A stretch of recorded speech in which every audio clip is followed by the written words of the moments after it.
ദൈവത്തിൻ്റെ സ്വന്തം നാടായ കേരളത്തിൽ നിന്നും ദൈവം വസിക്കുന്ന നാടായ ഗോവയിലേക്ക് ഒരു യാത്ര. ഗോവ യാത്രയിലെ പ്രധാന എയർപോർട്ടുകളിലൊന്നായ ധാബോളിം ഇൻ്റർനാഷണൽ എയർപോർട്ടാണ് ഞാനിന്ന് ഈ വീഡിയോയിലൂടെ നിങ്ങൾക്ക് പരിചയപ്പെടുത്തുന്നത്. സിറ്റിക്കുള്ളിൽ തന്നെയുള്ള എയർപോർട്ടാണ് ധാബോളിം ഇൻ്റർനാഷണൽ എയർപോർട്ട്. വാസ്കോ ഡ ഗാമ സിറ്റിയിൽ നിന്നും 4 കിലോമീറ്റർ മാറിയാണ് ഈ എയർപോർട്ട് സ്ഥിതി ചെയ്യുന്നത്. ഇത് ഇൻ്റർനാഷണൽ എയർപോർട്ട് തന്നെയാണ്. സൗത്ത് ഗോവയിലാണ് ഈ എയർപോർട്ട് സ്ഥിതി ചെയ്യുന്നത്. ഗോവ ചുറ്റിക്കാണാൻ വരുന്ന എല്ലാ ടൂറിസ്റ്റുകളും ടിക്കറ്റ് ബുക്ക് ചെയ്യുമ്പോൾ എപ്പോഴും സൗത്ത് ഗോവയിലുള്ള വാസ്കോ സിറ്റിക്കുള്ളിൽ തന്നെയുള്ള ധാബോളിം എയർപോർട്ട് തന്നെ ചൂസ് ചെയ്യേണ്ടതാണ്. എന്തെന്നാൽ ഗോവയിൽ മറ്റൊരു എയർപോർട്ടും കൂടി ഇപ്പോൾ പുതിയതായിട്ട് നിലവിലുണ്ട്. അത് മനോഹർ ഇൻ്റർനാഷണൽ എയർപോർട്ട്, മോപ്പ എന്ന പേരിലാണ് അറിയപ്പെടുന്നത്. അത് ഈ എയർപോർട്ട്, അതായത് സിറ്റിയിൽ നിന്ന് ഏകദേശം 58 കിലോമീറ്റർ മാറിയാണ് സ്ഥിതി ചെയ്യുന്നത്. അതിനാൽ വരുമ്പോൾ ഈ എയർപോർട്ട് തന്നെ ചൂസ് ചെയ്യേണ്ടതാണ്. അവിടുത്തെ ടേക്ക് ഓഫും ലാൻഡിങ്ങും കാഴ്ചകളാണ് നിങ്ങളീ കാണുന്നത്.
അതിനാൽ ഗോവയിലേക്ക് ട്രിപ്പ് പ്ലാൻ ചെയ്യുമ്പോൾ എപ്പോഴും നമ്മുടെ ഡെസ്റ്റിനേഷൻ വെക്കേണ്ടത് ധാബോളിം ഇൻ്റർനാഷണൽ എയർപോർട്ട് തന്നെയാണ്. സിറ്റിക്കുട്ടിൽ വന്നിറങ്ങുന്നതിന് ഈ എയർപോർട്ട് തന്നെയാണ് വളരെ സൗകര്യം.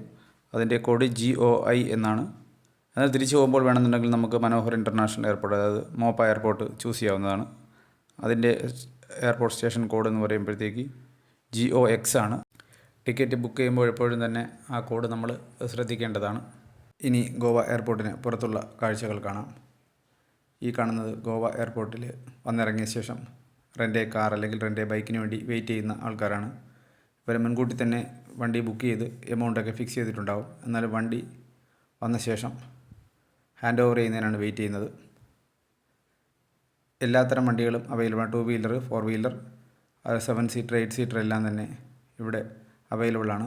വണ്ടി കൊടുക്കുന്നതിന് മുമ്പായിട്ട് 2 പാർട്ടിക്കാരും, അതായത് വണ്ടിയുടെ ഓണറും വണ്ടി എടുക്കുന്ന ആളും തന്നെ അത് വീഡിയോഗ്രാഫി ചെയ്ത് സൂക്ഷിച്ച് വെക്കുന്നതാണ്. എന്തെങ്കിലും സ്ക്രാച്ചോ മറ്റോ ഉണ്ടെന്നുണ്ടെങ്കിലോ എന്തെങ്കിലും കേടുപാടുകളുണ്ടെന്നുണ്ടെങ്കിൽ ഫ്യൂച്ചറിൽ ക്ലെയിം ചെയ്യുന്നതിന് വേണ്ടിയും, ഇല്ലെന്നുണ്ടെങ്കിൽ അത് പാർട്ടിയിൽ നിന്ന് ഈടാക്കുന്നതിന് വേണ്ടിയിട്ട് അവർ 2 പാർട്ടിക്കാരും കൃത്യമായിട്ടത് വീഡിയോഗ്രാഫിയും ഫോട്ടോഗ്രാഫിയും ചെയ്ത് സൂക്ഷിക്കുന്നതാണ് നല്ലത്. ഇത് ഗോവയുടെ എക്സിറ്റ് ഗേറ്റാണ്. എക്സിറ്റ് ഗേറ്റ് വഴി വണ്ടികൾ പുറത്തേക്ക് പോകുന്നത് നമുക്ക് കാണാൻ സാധിക്കും. കൂടുതലും ടാക്സികളാണ് ഇവിടെ എക്സിറ്റിലേക്ക് പോകുന്നത്. വീഡിയോ ഇഷ്ടമായാൽ ലൈക്ക് ചെയ്യുക, ഷെയർ ചെയ്യുക. ഇത്തരം വീഡിയോകൾക്കായിട്ട് ദേവലോകം എന്ന ചാനൽ സബ്സ്ക്രൈബ് ചെയ്യുക. തീർച്ചയായിട്ടും കണ്ടിരിക്കേണ്ട ഒരു സ്ഥലം തന്നെയാണ് ഗോവ.